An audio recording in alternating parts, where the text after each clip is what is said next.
I hated that job, and I clung to that job. 10 years in a place without heat, 6 years at a job I felt stuck in. Maybe I was afraid of change. Are you? When I was 29, I told myself, the next acting job I get, no matter what it pays, I will, from now on, for better or worse, be a working actor. And now I didn't have either the internet or a cell phone or a job. But something good happened.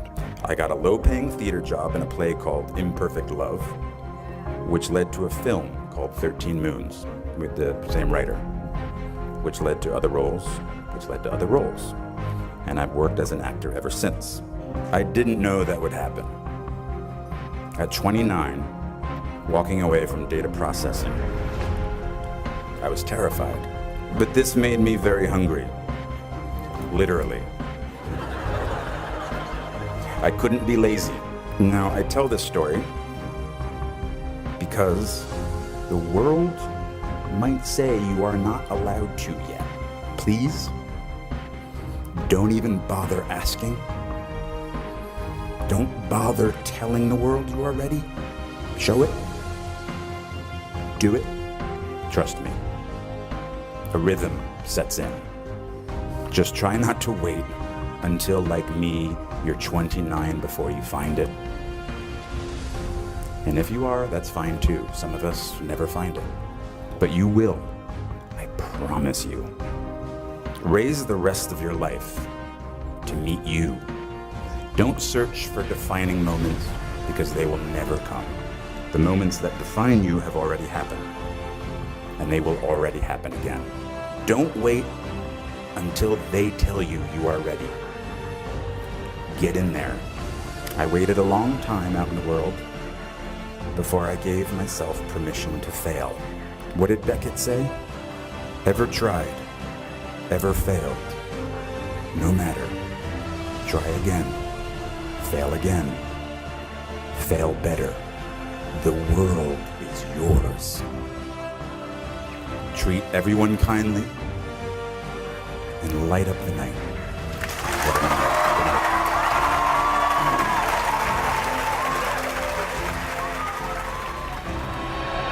You know, my mother had me when she was 16 years old.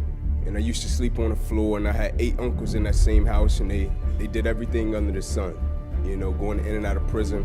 And my mother, she worked at Wendy's, and she would get off work at Wendy's, and I would be about the last kid sitting in the park, and I would be waiting on my mother because I didn't want to go home because, you know, every other day or every other week, our front door would get kicked in because my uncles, they sold drugs. So every opportunity I got in solitude to cultivate a vision for my life, I took advantage of it. And one night, my mother came into the park, and I walked off the field, and I said, "Can you please introduce me to my father?"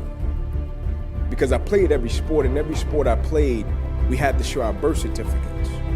And so every time I pulled out my birth certificate, I would always see my mother's name, but I never saw my father's name, and so it bothered me. And so she said, sure. And so my first encounter with my father, I shook his hand. I said, "Hey, man, how you doing?" He said, "Hey, little man." He said, "Man, I heard you could really play sports." I said, "Thanks. I heard you can too." I said, "But here's what I need you to do for me. I need you to pick me up every Friday night, work me out every Saturday morning, and you can take me back home after that. I don't need any money. I don't need any clothes. I just need to make it to the NFL so I can help my mother and my grandmother. Can you do that?" He said, "Yeah, I got you." And so he picked me up one Friday night. The first Saturday morning, he shakes me. It's 4 a.m. in the morning. I wake up, I'm wiping the cold out of my eyes. He said, "Little man, you said you wanted it, right?" I said, "Yes, sir." He said, "Get up. We're running 2 miles to this fire station, 2 miles back home." I said, "Okay, let's do it." And so he walks by me and he busted a U-turn and he looked up at me. He said, "Son," I said, "Yes, sir." He said, "I want you to pull that other person outside of you today." No disrespect. I said, "But I don't see another person."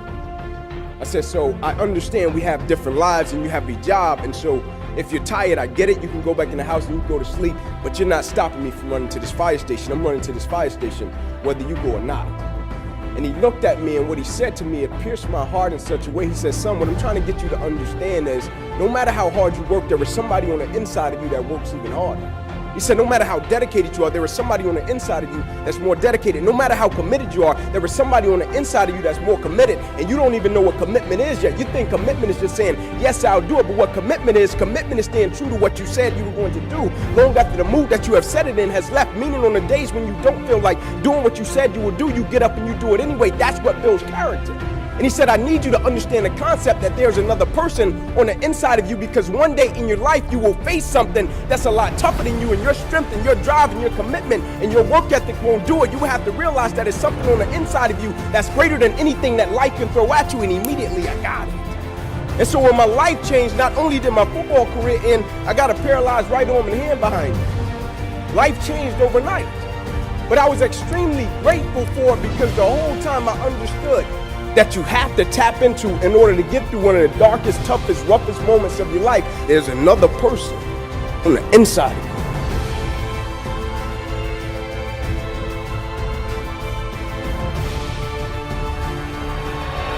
you. This was my shot. I cried a lot. It was so embarrassing. I got fired from Frasier, the one everyone knew was going to be a hit, and it was. This time, it was really hard not to think that it wasn't meant to be my career as an actress. A couple of months later, I was almost completely out of money. Then I got a call from a friend, the actor Richard Kind, who said, and this is exactly how he sounds, I heard what happened. I don't know how you get up in the morning. How do you even get out of bed, get dressed, walk out the door, and show your face? I was getting up in the morning and leaving my apartment, so maybe I was coping better than I was expected to. That's a good sign. And I understand that, because the 20s, they are that time in your life when you're really getting acquainted to self-doubt, when there's so much seemingly at stake. So let me reassure you, it's not supposed to be easy. You're supposed to have moments of uncertainty about which path to take, because the 20s are full of crossroads. When one door closes, another door always opens. It really does. That's what I would tell myself, to keep those moments of doubts only moments. And it worked. I kept going. Then it all changed. After many auditions, I was the second person cast in the pilot called Friends Like Us, which would later be changed to Friends. Jim Burrows also directed this pilot and the first 10 episodes of Friends. One day, the six of us were talking with Jimmy, exchanging the time I got fired stories. And Jimmy told them mine. Well, she's got the worst one of all. She got fired from Frasier. Well, it's a good thing you got fired, or you wouldn't have been on this show. He was right. And it was a good thing I didn't get Saturday Night Live. And that Romy and Michelle, that pilot didn't work out. And every other disappointment that happened. They were actually more like guideposts that kept me on my path. Oh, and after I got fired from Frasier, I went to a birthday party, and feeling like I had nothing at all to lose, I flirted with a guy who was way out of my league. We dated, and on Thursday, Michelle and I will have been married for 15 years. And we'll celebrate with our remarkable 12-year-old son. So, thank God I got fired. There is a reason for everything.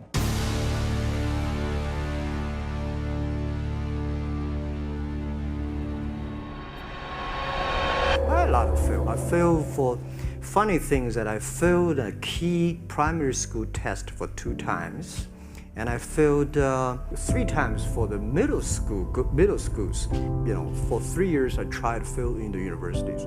So I applied jobs for 30 times, got rejected. I went for a police, they said, no, you're not good. I went to even the KFC. When KFC came to China, come to my city, 24 people went for the job. 23 people were accepted. I was the only one guy. And we went for police. 5 people, 4 of them accepted. I was the only guy that I received it. So to me, being turned down, rejected. Oh, by the way, I told you that I applied for Harvard for 10 times, rejected. I know I'll be rejected. I just don't want to say that. Yeah, sorry now. I think we have to get used to it. We're not that good. Even today, we still have a lot of people reject us. I don't think in this world there are a lot of people be rejected more than 30 times. If we, the only thing we never give up, the only thing we're like a Forrest Gump, we keep on fight, we keep on change ourselves. We don't complain. Whether you were successful or not successful, I find that people, when they finish the job, if they make the mistake, if they fail, if they always complain the others, this guy will never come back. If the guy only check himself, yeah, something wrong with me here, something wrong with me there, this guy has a hope.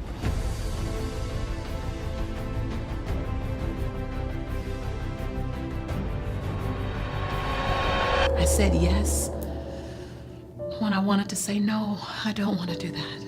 He became physically violent with me.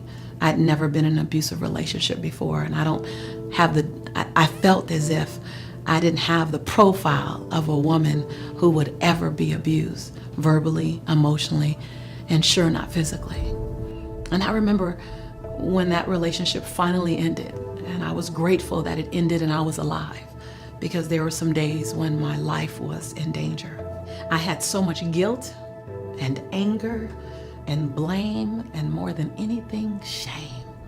How did I get here? And the bigger question was, how will I get out? How do I move from this place? I remember sitting in the doctor's office, sitting on the table, and she asked me a myriad of questions. She left the room and came back with a piece of paper in her hand, and she said, "Lisa, you are clinically depressed, and I need to give you this prescription." I looked at the piece of paper, and it said, Lisa Nichols Prozac.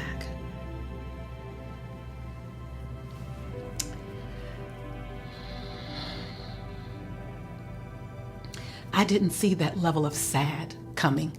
I think when sad comes, you don't know it's coming. It's one little circumstance, another missed moment where you don't speak your mind, another moment when you don't say what's on your heart, another moment when you say yes and you really wanted to say no, another moment when you just put everyone else in front of you. And here I was in the doctor's office, clinically depressed.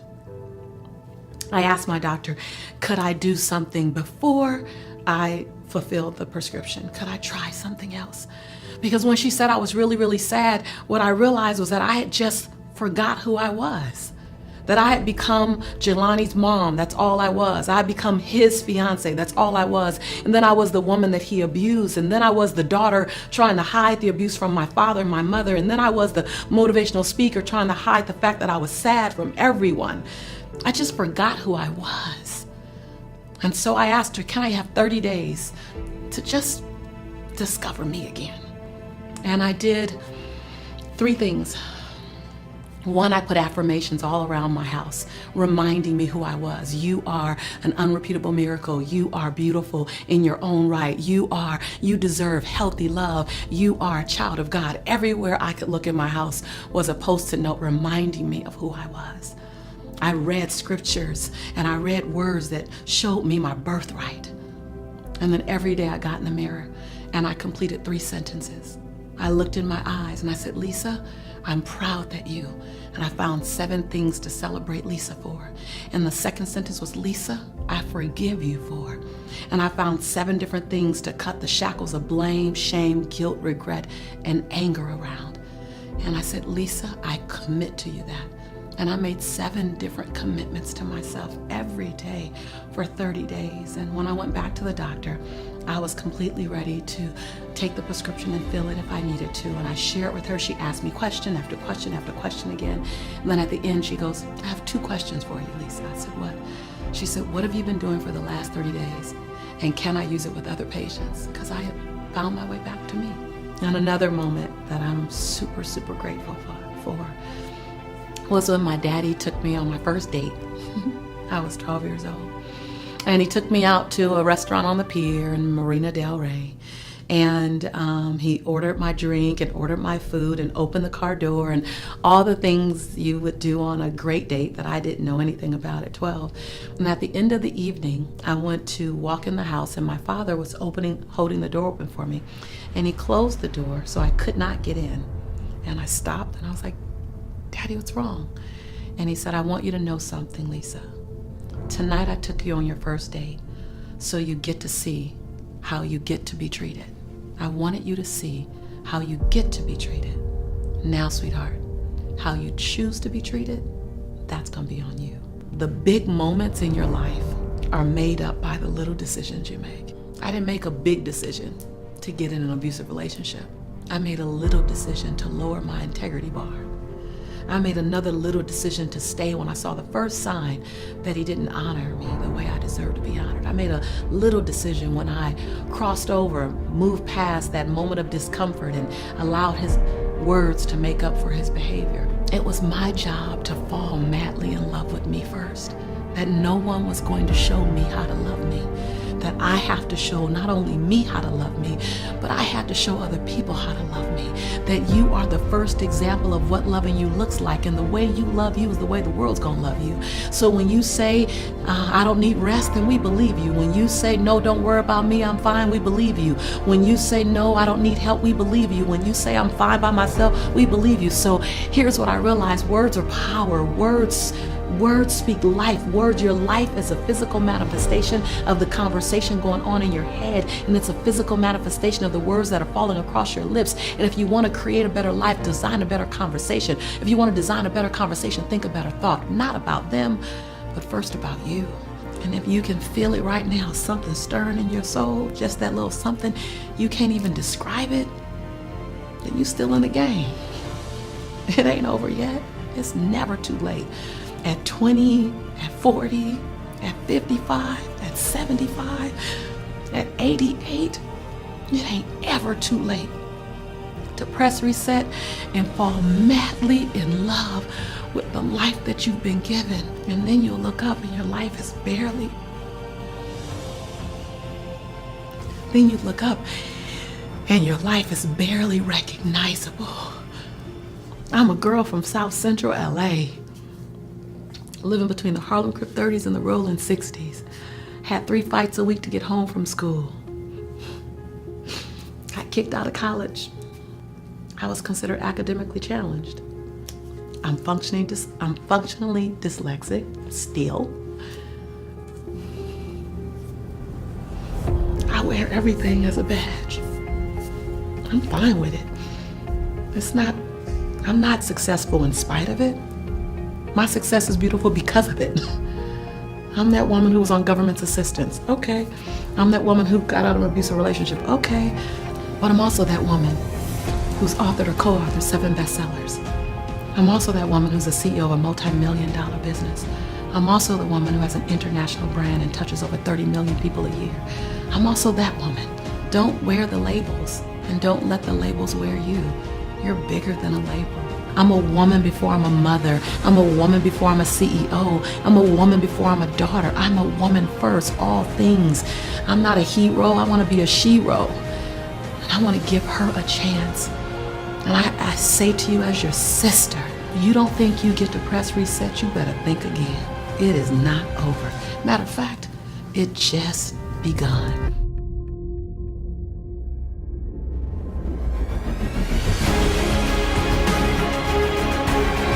I was born with a silver spoon in my mouth, I know. I was born in Fallsby, West Virginia. And I went by where I was born last night, about 10:30. I was born in a cellar at home, delivered by Dr. McGraw. We had 1 bedroom for my sister, myself, and my parents. We had a half bath and a kitchen. 7.5 years we lived in that place. There was no welfare. There was no food stamps. There was no safety net. But I always had plenty to eat. Because every time I asked for seconds, my dad would say, no, you had plenty. But the reason I was born with a silver spoon, my dad had only gone to the 3rd grade. That's all the education he had.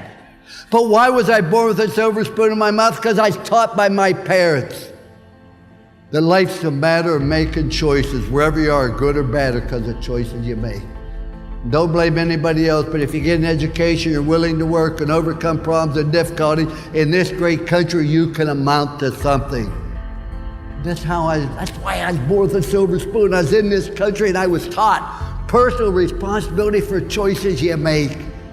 And when we talk about a commitment to excellence, that's a choice you make. What do you want to do?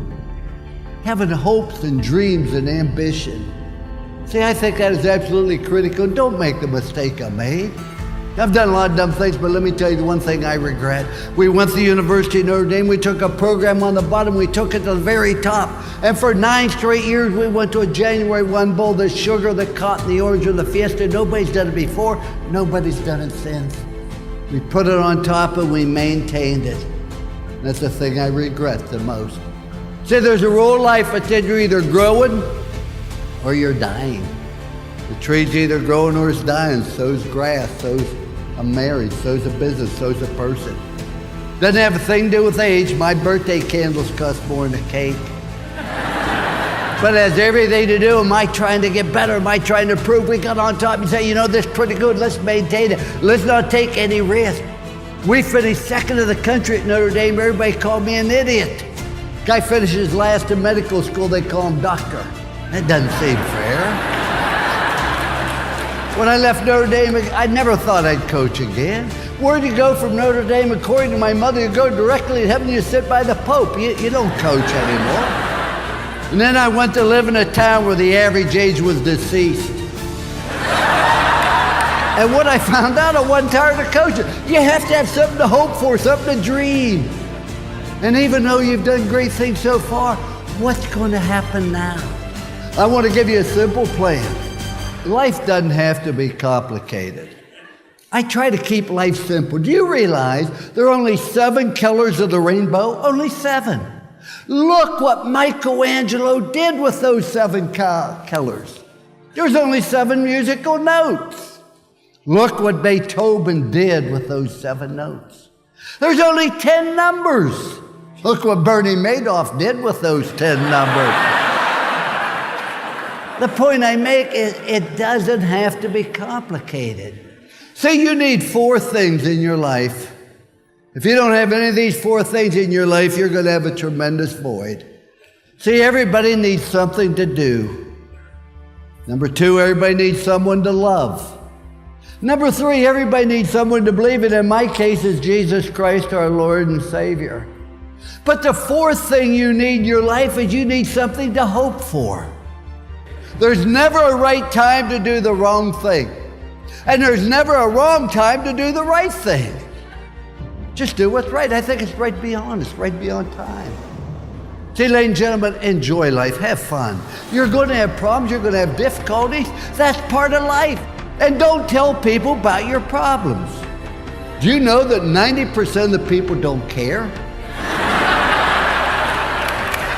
And the other 10% are glad you got them. So you're better off keeping yourself. You're going to have problems. But have fun with what you're doing. People say, did you have fun doing the ESPN? Not really. Because if you have fun being there, people have fun being around. Doesn't mean I don't do dumb things. And sometimes I wasn't real honest. Do everything to the best of your ability with time allotted. You know, ladies and gentlemen, not all of us be All-American. Not everybody can be first team. Everybody can be the best you're capable of being. And I want to tell you, if you want to fail, you have the right to fail. That's what's great about this country. You do not have the right to cause other people to fail because you don't do everything best of your ability. When you join a spouse, you bring a child in the world, you join a business, you join a team. You have obligation, responsibilities, and you owe it to other people to do the maximum you can at each and everything you do. It's not complicated. And the last rule, to show people you care. And you walk in the room, your attitude, hey, here I am, look at me. It's not, no. Your attitude, there you are, how can I help you? I wish I knew those 3 rules when I was 21. I've used them for the last 40 years. There's a statue of me at Notre Dame. I guess they need a place for the pigeons to land, but if you go look at it, just don't look at 3 words on the pedestal. Trust, commitment, love.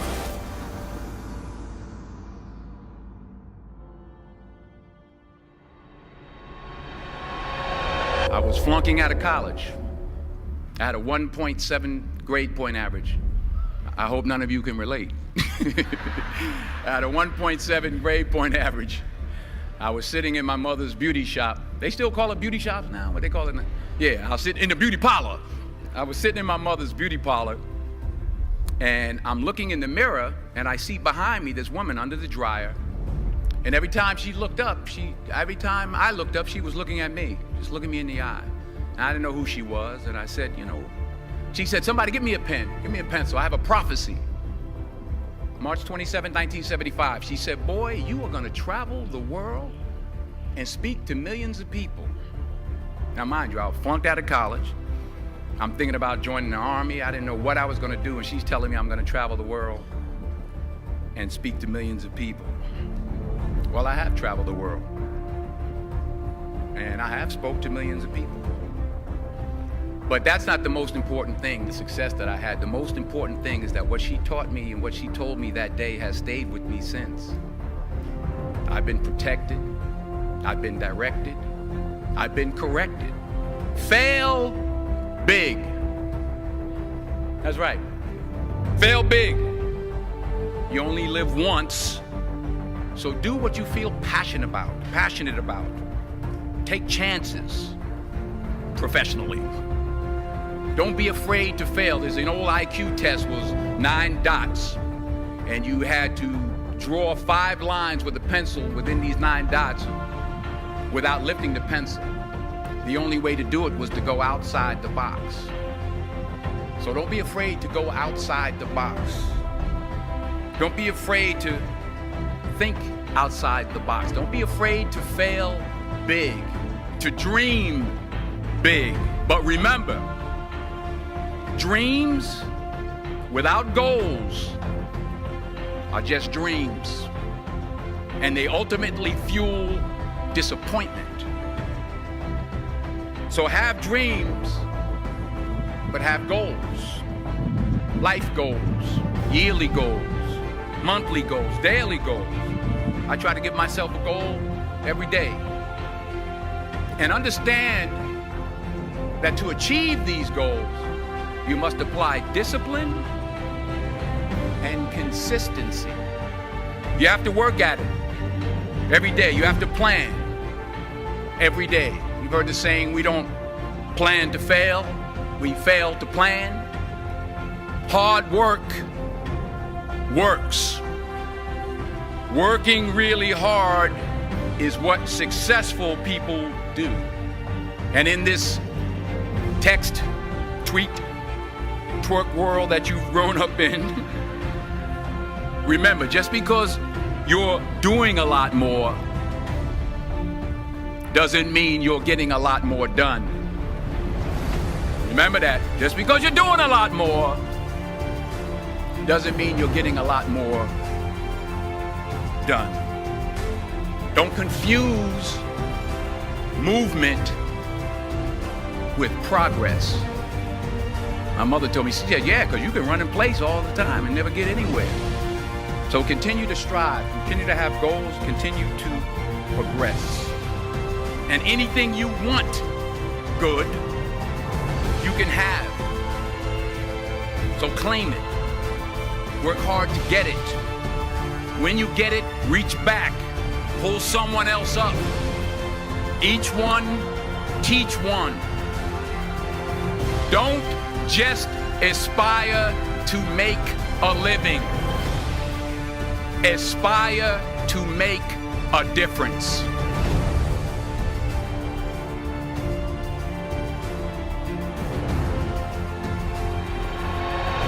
I was 18 years old when I got married.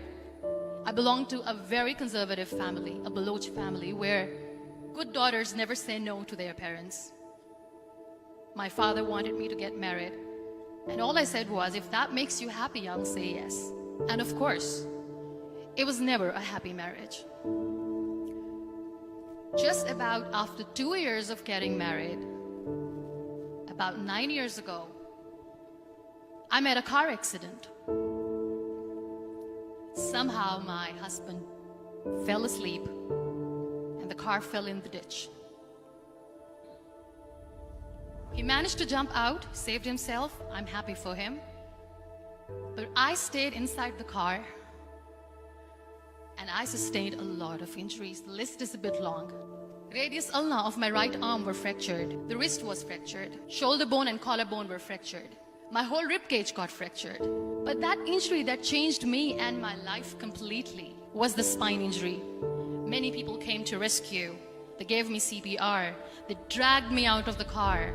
And while they were dragging me out, I got the complete transection of my spinal cord. Those 2.5 months in the hospital were dreadful. I was at the verge of despair.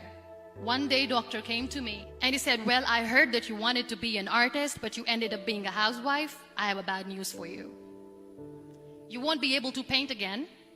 Next day, doctor came to me and said, your spine injury is so bad, you won't be able to walk again. I took a deep breath and I said, it's all right. Next day, doctor came to me and said, because of your spine injury and the fixation that you have in your back, you won't be able to give birth to a child again. That day, I was devastated. I started to question my existence. Why am I even alive? So what kept me going was, one day I asked my brothers, I know I have a deformed hand, but I'm tired of looking at these white walls in the hospital and wearing these white scrubs. Bring me some colors, bring me some small canvas. I want to paint. So the very first painting I made was on my deathbed, where I painted for the very first time. What an amazing therapy it was. Without uttering a single word, I could paint my heart out. I could share my story. People used to come and say, what lovely painting, so much color. Nobody could see the grief in it. Only I could. And that day I decided that I'm going to live life for myself.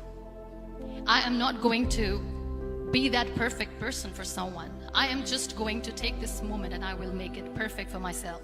That I'm going to fight my fears. So I wrote down one by one all those fears. And I decided that I'm going to overcome these fears one at a time. You know what was my biggest fear? Divorce. But the day I decided that this is nothing but my fear, I liberated myself by setting him free. And I made myself emotionally so strong that the day I got the news that he's getting married, I sent him a text that I'm so happy for you and I wish you all the best. And he knows that I pray for him today. Number 2 was, I won't be able to be a mother again. And that was quite devastating for me. But then I realized there are so many children in the world, all they want is acceptance. So there is no point of crying, just go and adopt one. And that's what I did.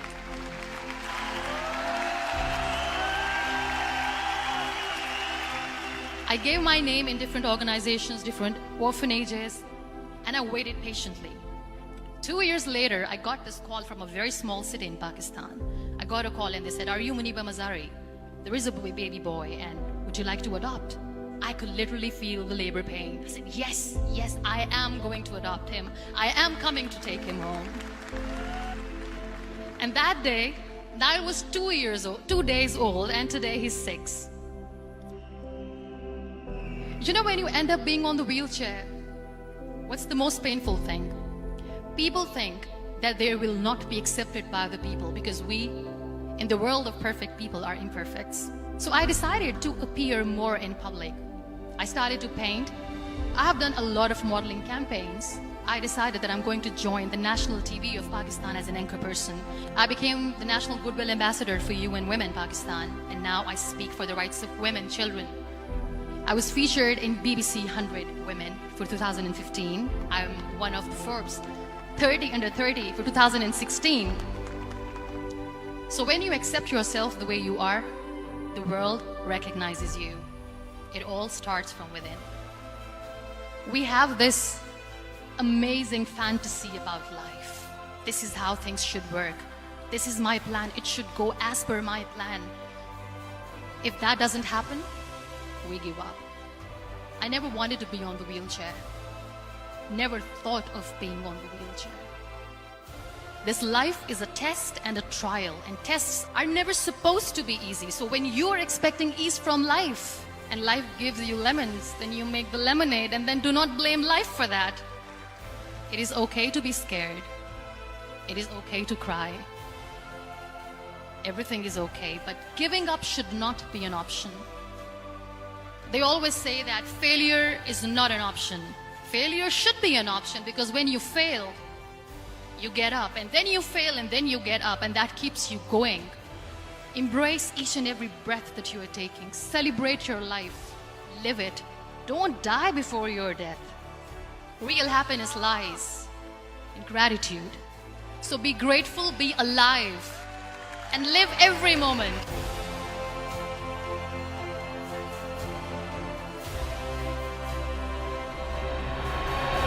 If you want to change the world, start off by making your bed. If you make your bed every morning, you will have accomplished the first task of the day. It will give you a small sense of pride, and it will encourage you to do another task, and another, and another. And by the end of the day, that one task completed will have turned into many tasks completed. Making your bed will also reinforce the fact that the little things in life matter. If you can't do the little things right, you'll never be able to do the big things right. And if by chance you have a miserable day, you will come home to a bed that is made, that you made. And a made bed gives you encouragement that tomorrow will be better. To pass SEAL training, there are a series of long swims that must be completed. One is the night swim. Before the swim, the instructors joyfully brief the students on all the species of sharks that inhabit the waters off San Clemente. They assure you, however, that no student has ever been eaten by a shark, at least not that they can remember. But you are also taught that if a shark begins to circle your position, stand your ground. Do not swim away. Do not act afraid. And if the shark, hungry for a midnight snack, darts towards you, then summons up all your strength and punch him in the snout, and he will turn and swim away. There are a lot of sharks in the world. If you hope to complete the swim, you will have to deal with them. So if you want to change the world, don't back down from the sharks. Over a few weeks of difficult training, my SEAL class, which started with 150 men, was down to just 42. There were now 6 boat crews of 7 men each. I was in the boat with the tall guys, but the best boat crew we had was made up of the little guys, the Munchkin crew, we called them. No one was over 5'5". The Munchkin boat crew had 1 American Indian, 1 African American, 1 Polish American, 1 Greek American, 1 Italian American, and 2 tough kids from the Midwest. They out-paddled, outran, and outswam all the other boat crews. The big men in the other boat crews would always make good-natured fun of the tiny little flippers the Munchkins put on their tiny little feet prior to every swim. But somehow these little guys from every corner of the nation and the world always had the last laugh, swimming faster than everyone and reaching the shore long before the rest of us. SEAL training was a great equalizer. Nothing mattered but your will to succeed, not your color, not your ethnic background, not your education, not your social status. If you want to change the world, measure a person by the size of their heart, not by the size of their flippers. The 9th week of training is referred to as Hell Week. It is 6 days of no sleep, constant physical and mental harassment, and 1 special day at the Mud Flats. The Mud Flats are an area between San Diego and Tijuana where the water runs off and creates the Tijuana Sloughs, a swampy patch of terrain where the mud will engulf you. It is on Wednesday of Hell Week that you paddle down to the Mud Flats and spend the next 15 hours trying to survive this freezing cold, the howling wind, and the incessant pressure to quit from the instructors. As the sun began to set that Wednesday evening, my training class, having committed some egregious infraction of the rules, was ordered into the mud. The mud consumed each man till there was nothing visible but our heads. The instructors told us we could leave the mud if only 5 men would quit. Only 5 men, just 5 men, and we could get out of the oppressive cold. Looking around the mud flat, it was apparent that some students were about to give up. It was still over 8 hours till the sun came up. 8 more hours of bone-chilling cold. The chattering teeth and the shivering moans of the trainees were so loud, it was hard to hear anything. And then one voice began to echo through the night. One voice raised in song. The song was terribly out of tune, but sung with great enthusiasm. One voice became two, and two became three, and before long, everyone in the class was singing. The instructors threatened us with more time in the mud if we kept up the singing, but the singing persisted, and somehow the mud seemed a little warmer, and the wind a little tamer, and the dawn not so far away. If I have learned anything in my time traveling the world, it is the power of hope.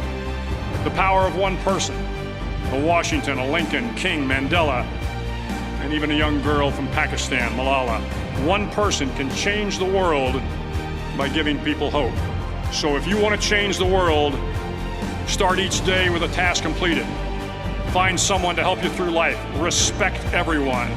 Know that life is not fair and that you will fail often.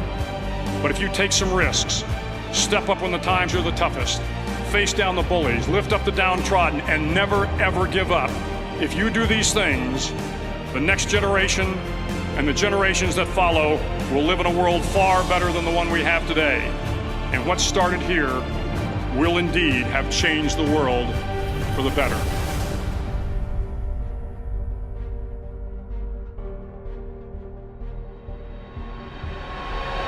The wisest person I ever met in my life, a third grade dropout. Wisest and dropout in the same sentence is rather oxymoronic, like jumbo shrimp.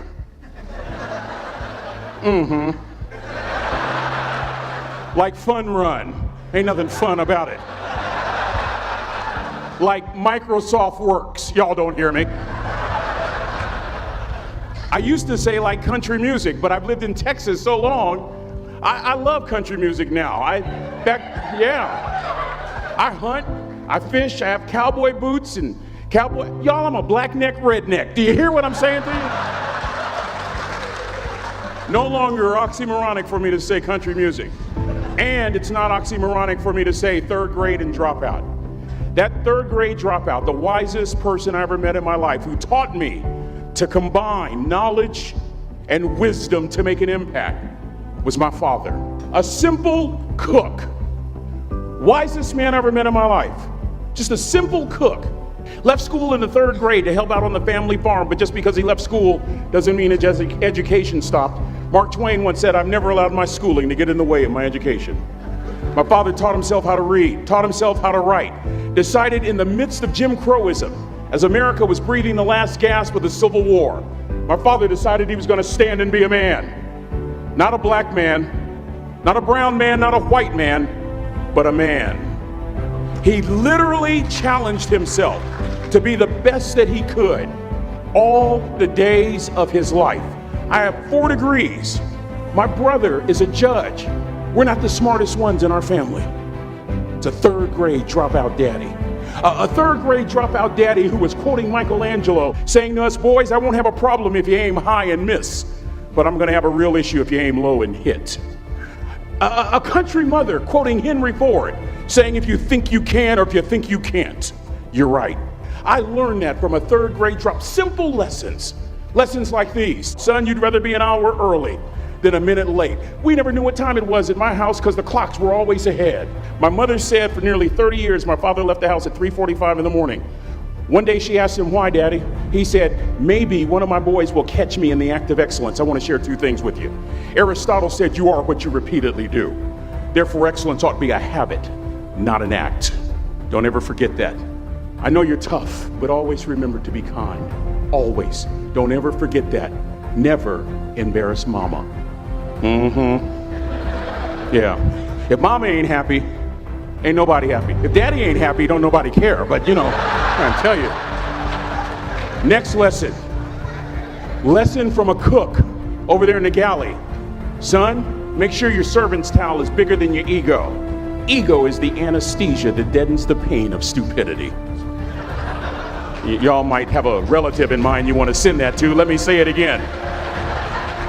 Ego is the anesthesia that deadens the pain of stupidity. Pride is the burden of a foolish person. John Wooden coached basketball at UCLA for a living, but his calling was to impact people.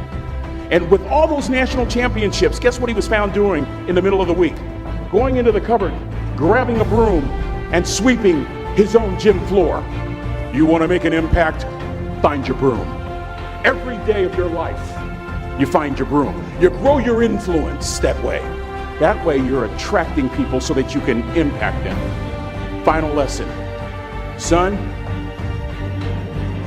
if you're going to do a job, do it right. I've always been told how average I can be. Always been criticized about being average. But I want to tell you something.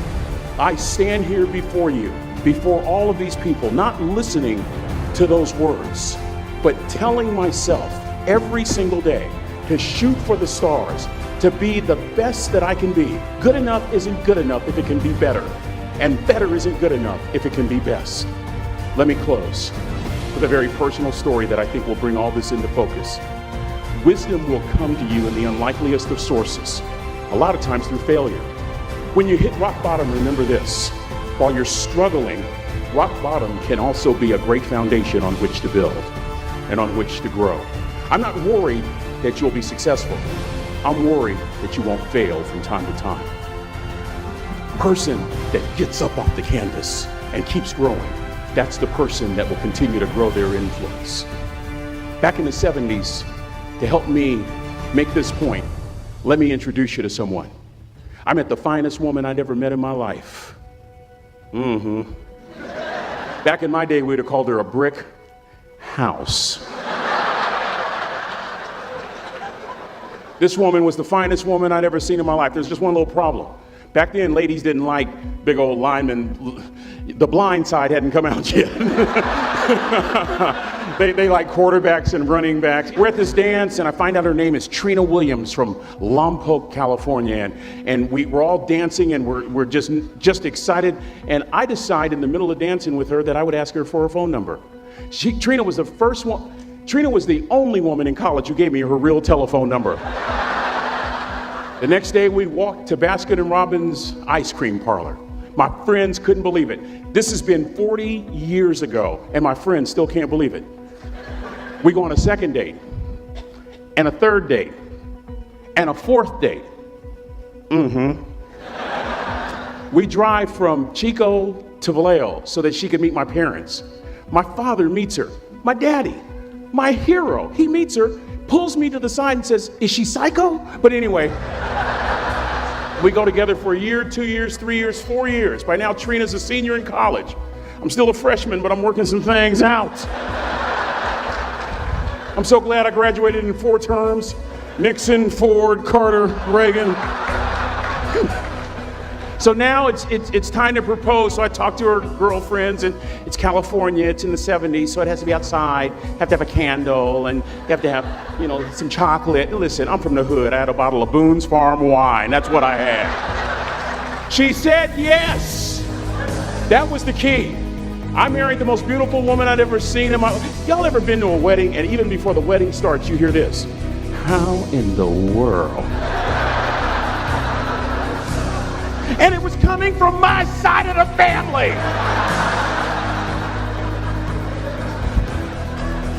We get married, we have a few children, our lives are great. One day, Trina finds a lump in her left breast. Breast cancer.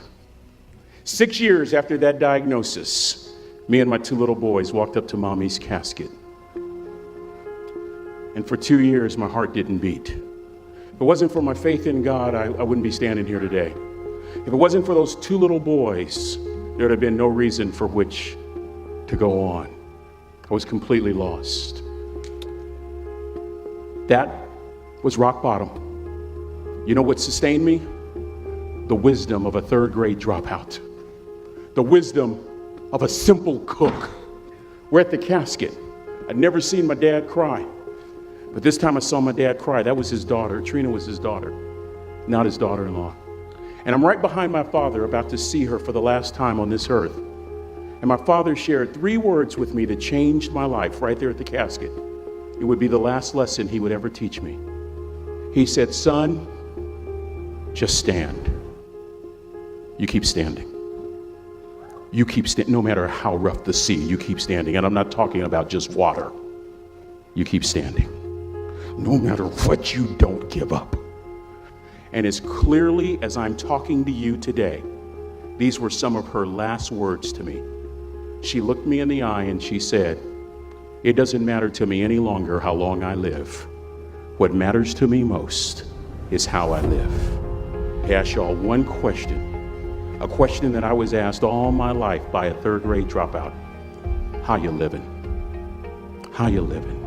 Every day ask yourself that question, how you living? Here's what a cook would suggest you to live this way. That you would not judge, that you would show up early, that you'd be kind, that you'd make sure that that servant's towel is huge and used, that if you're gonna do something, you do it the right way. That cook would tell you this, that it's never wrong to do the right thing, that how you do anything is how you do everything. And in that way, you will grow your influence to make an impact. In that way, you will honor all those who have gone before you, who have invested in you. Look in those unlikeliest places for wisdom. Enhance your life every day by seeking that wisdom and asking yourself every night, how am I living? May God richly bless y'all. Thank you for having me.